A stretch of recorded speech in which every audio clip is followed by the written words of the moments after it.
I'm so excited to be here. A big round of applause to Will.i.am and Larry.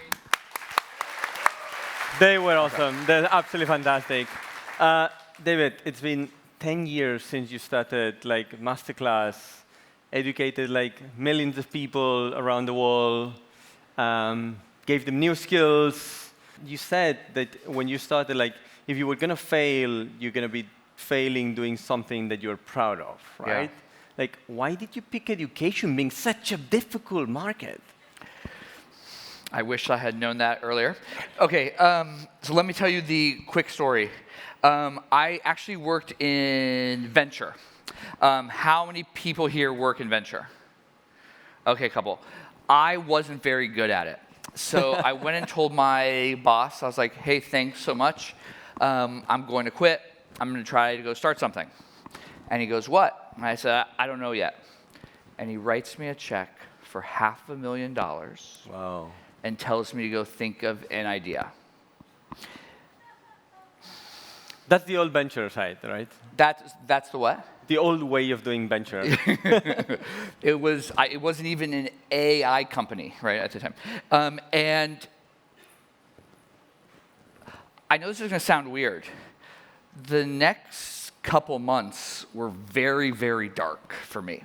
Now, here's why. I knew this was a once-in-a-lifetime chance.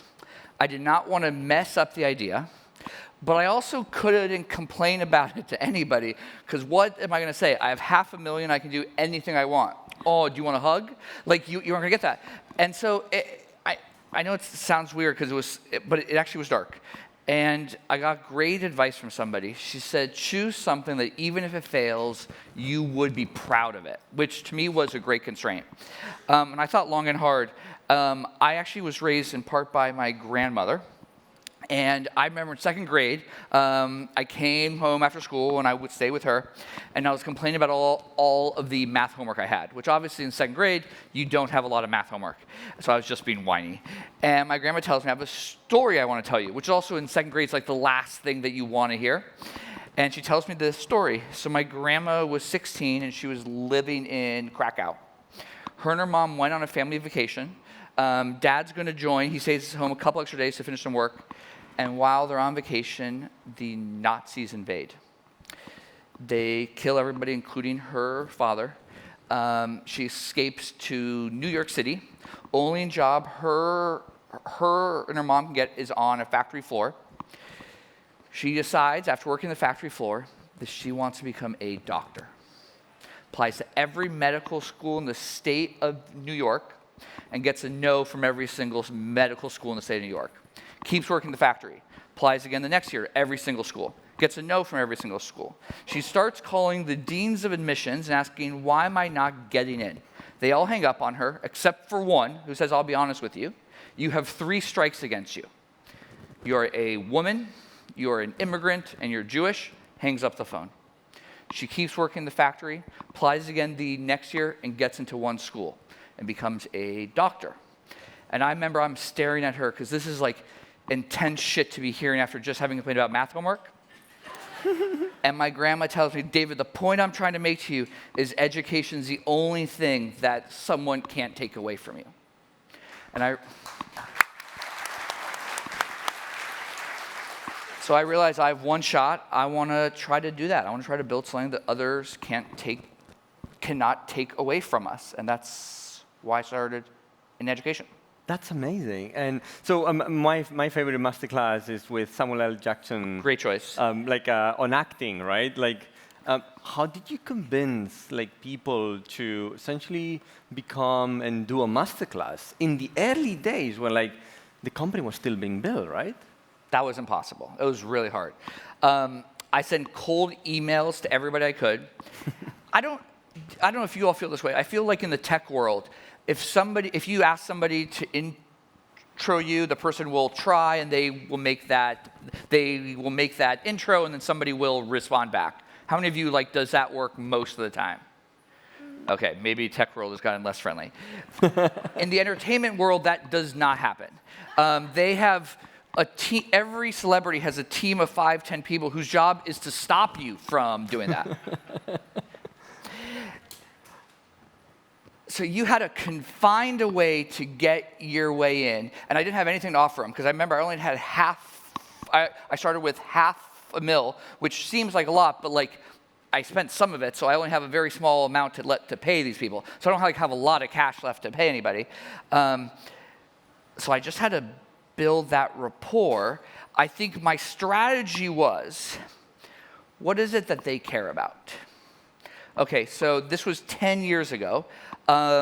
It was sexy to be in tech. Now it's like in the AI world. 2 is, I got to get to people who want to give back. And then 3 is, what are they going to be most scared of? They're going to be most scared that I'm going to mess up their brand. I'm going to make them look bad.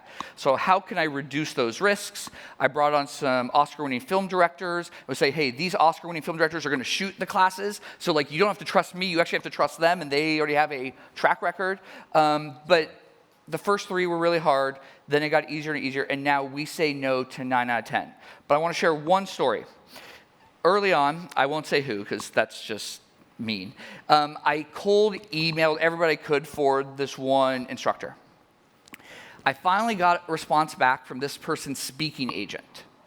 And I was like, oh my God, like maybe I have somebody. So I pitched the speaking agent.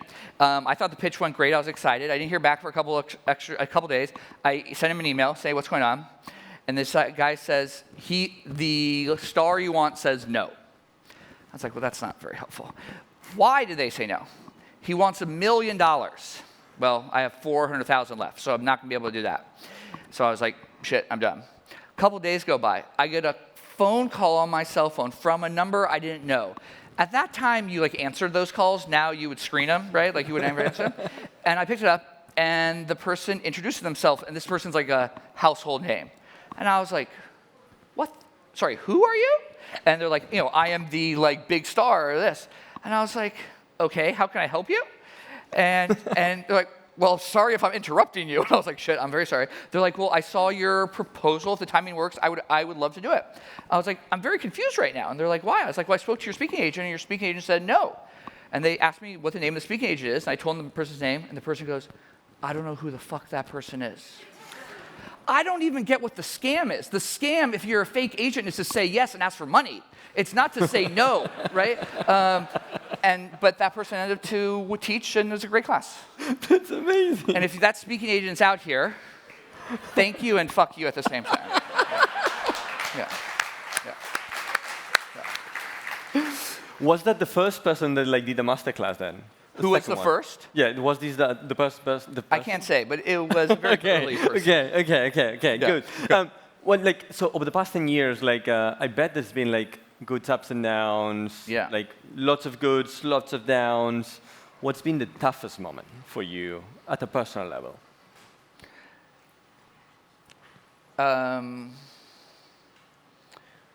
We had to let some employees go in a riff a couple years ago. That is the worst. We had an amazing employee, this is the last couple years, who all of a sudden developed brain cancer. And she passed.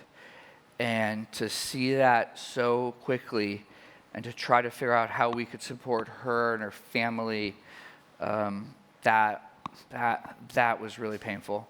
But I think the more consistent thing is just the doubt. I don't know about you all, but in the beginning, every time I would pitch the idea to somebody, if somebody wasn't as excited by it, it hurt me a little bit, and my self-confidence dropped a bit, right? And I'm like, am I wasting my time on the same thing? And that doubt and those questions, you get more confidence in it, but you still have it, and I think that's part of what drives you, but it's also what's hard, because every time you think you're working on something great, there's somebody who thinks it's going to suck, and I don't know if you all feel this way. I feel for most of our lives, we are trained to seek praise. Think about this in school with grades, think about it with your mom and dad, your parents, but becoming an entrepreneur, you have to seek the opposite almost, because if you go pitch an idea and everybody thinks it's a great idea, it's probably not actually a good idea. A great idea is one that most people think is impossible.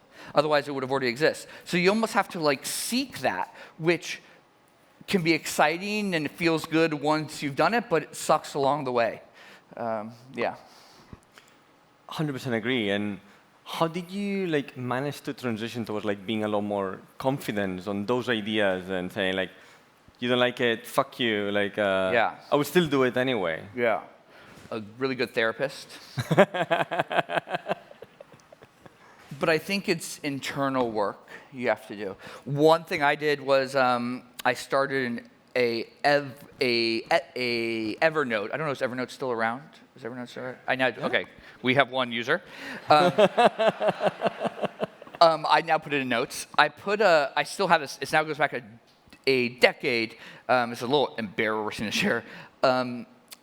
Whenever somebody says something that means a lot to me, I actually put it in that note, and then I can look back on it. So now it goes back 10 years. So you can just like, wow. That's such a neat thing to be able to be like, well, I might think I'm not good at this, but I had this one other person said I was great at. Okay, like it helps a little bit. Yeah. Very cool. Yeah. And you posted recently. It is a short list. I'm just yeah. You posted like recently this like a tweet or like an X on X. When I graduated, the formula was work hard, get good grades, earn an internship, and you will end up with a good job. But the deal is completely gone, right? Yes. What do you think is wrong with the education system today? That like it's just not working for everyone. It's education. School for most people is traumatic. Yep.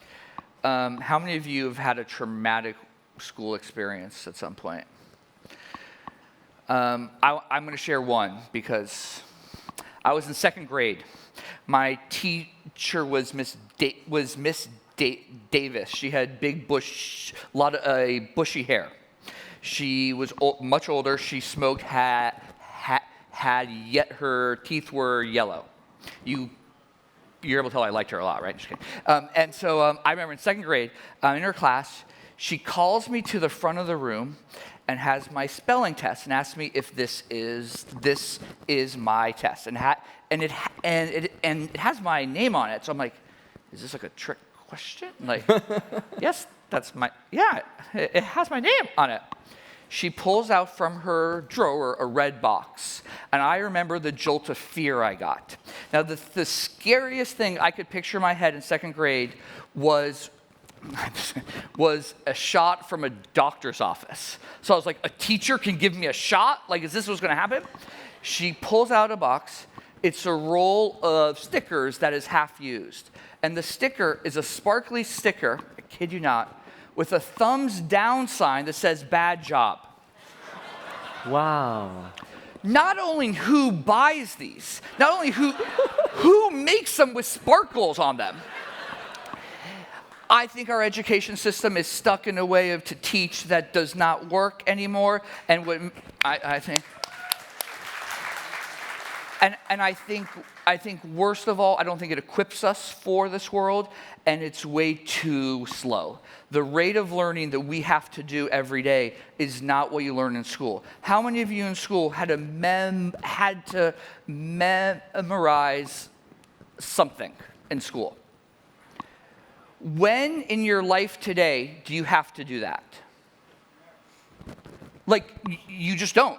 It's about how do you access information? How do you process information? How can you compare that and think about it in a smart way? How do you adapt? Like, those aren't the skills that we learn in school. Yeah. Yeah. Sorry, that was a bit of a rant. And I 100% agree, right? Like, I had a bunch of like very bad experiences. Like, I was not a very good student in school. So essentially, it was really challenging in many ways. I'm very interested in like why, sorry, I stutter. Why were you not a good student? I just didn't find it interesting at all. Like, and it goes really good to the point. There's like memorizing a ton of stuff that like I had absolutely no interest at all. It just wasn't my thing, right? I think we're just we're just starting to see the effect that AI will change in education. The thing that you just said, there's no reason school now should not be exactly what you need to learn in the way that you learn best.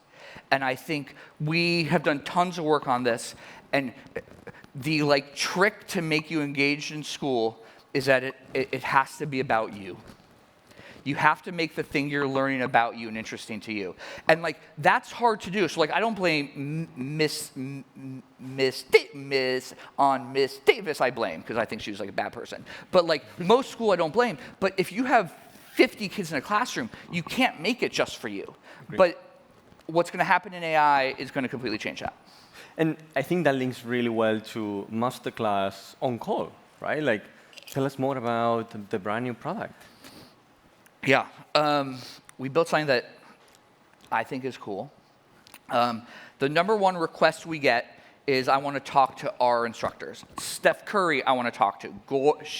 Chef Ramsay, I want to talk to. And you're that, for years, that was that's awesome, but I don't know how to do that. So we launched this thing where you can talk to them. It is trained on their work. So we have worked with every instructor to train it on their own work. And let's show it, and then I'll share some of the interesting things we found. So this is me and Chef Ramsay. All right, I want to make some chicken wings, so I'm going to ask for some help from Chef Gordon Ramsay. To be honest, I'm a little nervous that he might yell at me. Hey there, this is the AI of Gordon Ramsay. How are you doing today? I'm doing great, Chef. I want to make some hot wings. Hot wings, eh? Brilliant choice. Are you after something spicy and sticky, or more of a classic buffalo style? I think classic, but I want them hot. All right, if you're after proper heat and that classic American vibe, buffalo chicken wings with sour cream and chive dip is the way to go. They're deep fried, tossed in a fiery hot sauce and butter mixture, and served with a cooling dip to temper the fire. I If you like fancy those. something- I like those, Chef, but I'm nervous that I don't have a deep fryer. I only have an air fryer. No deep fryer, no problem. You can absolutely use an air fryer. Just set it to around 400 degrees Fahrenheit, 200 degrees Celsius, and cook the wings in batches so they've got space to crisp up properly. Shake them halfway through to get that even crunch. They'll come out beautifully crispy. No deep fryer needed. Chef, why are you so nice? I honestly was kind of scared of you. Scared of me? Come on. I'm not that intimidating outside the kitchen. Cooking's about passion, not putting people down. I want you to succeed and enjoy what you make. So, what's next? Need tips on perfecting those wings or advice on the sauce? Very impressive. Very impressive. And I'm hungry right now. Yeah, the wings are great. I did make them. A couple things very interesting. One is on the technical side, I cringe every time I hear the lag between me talking and the chef. The lag is intentional. We found when we did it without the lag, people felt that the chef was interrupting them. So we actually so it's actually an artificial lag, which is weird and fascinating. Second, we found people would spend hours and hours talking to our instructors like this. And we found that in testing. And so honestly, I wasn't sure if we had messed up, and they thought it was the actual person. So we called these users in the test group and say, hey, why are you talking for so long? And they were sharing a lot of personal things. And they said, oh, no, I know it is AI. I'm talking to it because I don't feel judged. And we found in learning education, doing something like this, you feel safer to ask all the dumb questions. You feel safer to ask things explained 1,000 times. Yeah. And is that because then essentially people will try it, fail, go back to us, try it again? So like, is that the essential Oh, rhythm that 100%. you Yeah, I get mean, into? we have role playing that you can do. 80% of it people are using for job stuff. So this is professional. I have a difficult boss. I'm trying to figure out. I'm trying to get a raise. How can I negotiate it? Yeah, so it's really for like work role plays. Very cool. What's been the most technically difficult or challenging component, like building the new product for you guys?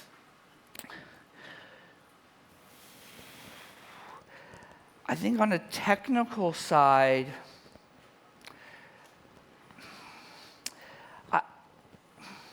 I think it's on the safety side. I think we really want to stay in the bounds of what you can talk about, and I think that's been challenging for us. What we realized, it was easier once you say chef can only talk about food. Unlike ChatGPT, where you have to cover breadth, this allows depth, and so you can kind of be safer in those bounds. But that took us a whole bunch of time to actually tweak, because somebody might talk about a topic that would flag, but that's okay in how they're phrasing it, because versus that they are trying to push it. So that was tricky. And did you face some pushback from some of the MasterClass participants to be able to actually clone their voices, make them participant of all of this, or were they more like? It wasn't pushback. What instructors would give notes on how their voice sounds. So I'll share a couple of examples. We were on a team call with everybody on their team, and we played it for the first time, which is very nerve-wracking. And the instructor goes, "I don't sound like that." And you see the smirk of everybody on their team on their Zoom call. And you're like, who's going to tell them? Their team wasn't, so I was like, it actually does sound exactly like you, right? We had somebody else saying, hey, I think I speak too slow, and if you increase the rate of my speech, people will think I am smarter. Can you be able to do that? Hey, I want my octave higher or lower. Or hey, these are interesting ones. We had one that we did not do it with. But the person said, hey, here are all these books I want you to add into my virtual brain, basically. I'm like, but you aren't the author of those books. But I've read them. And like, fair, but like, I'm not sure what to do with that, right? So yeah. And so you've been building like MasterClass for the past 10 years. Like, what has changed? Like, what has changed between like building it back then, in the middle of it, today with AI? Tell us more about that. The gap between somebody who does not use AI every day for at least 2 hours and somebody who does is gigantic. I don't know if you all feel that. I feel that gap is huge. The gap between somebody who uses it 2 hours every day, like on an okay level, and somebody who uses it advanced, I think that gap is not as big yet. I think that will increase. But that first gap is huge. So I have found if you can just get over that first gap, the amount you can get done is much faster. The speed which you can get done is much faster. But also, the skill set now changes in what you need from somebody. Because all of a sudden, if you think about it on the marketing teams, you have somebody who writes somebody who thinks of the brief for the ads, somebody who writes the ad copy, somebody who does the visual design, somebody who's going to do kind of the clean, somebody who's going to ask the instructor role. And each of those, remember, is a different job. Gone. Now one person, the expectation is that they either can do all those things, so the skill set all of a sudden isn't about one thing in depth, but it's the breadth, or that one thing in depth you do, you have to be the best in the world at it. So if you're a copywriter, you have to be either using AI to do with the work of 5 copywriters, or you have to be the best one in the world. I think that's completely changed. I'll tell you a mistake I made. I don't think the world changed, but I made this mistake. How many of you have been told the key to hiring a great team is you hire great folks and you give them autonomy to go do things? Okay, I got that from like every exec coach I had ever talked to. Yep. I fell into a bad trap doing that, because what then happens is every one of those people wants a larger team. And then we got very big. And I'm like, but look, this person has done amazing work. I need to trust them. I need to do it. And then you did that riff that we did a couple years ago, and you cut some of the team, and the team produces more work with a fraction of the people.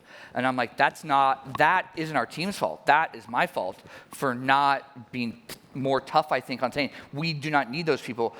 We just need to change how we work. That was a mistake I made. And we saw that as well with Elon Musk, like a few years back, like cutting like X team, like by what, like 60, 70%, the output like increased, all of that stuff, right? So it makes sense, right?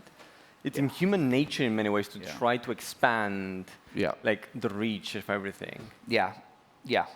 And it gets out of control at some point. It totally can. If you were like, if you went back like 10 years ago, like, would you build again MasterClass, or would you do something else with those 500,000? If MasterClass did not exist, then of course I'd build it again.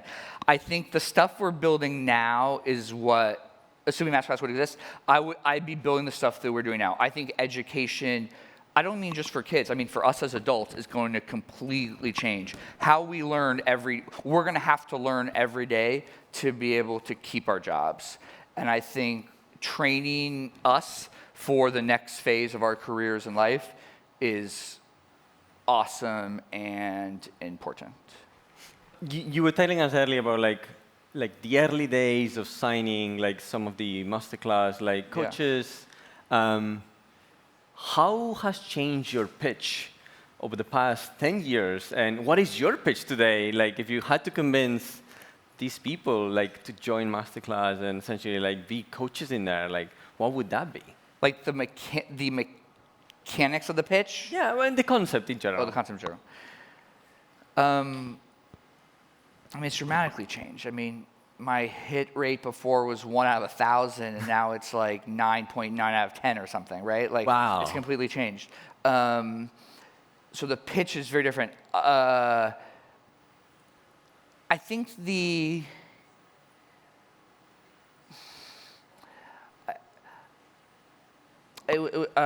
did a class with Steph Curry.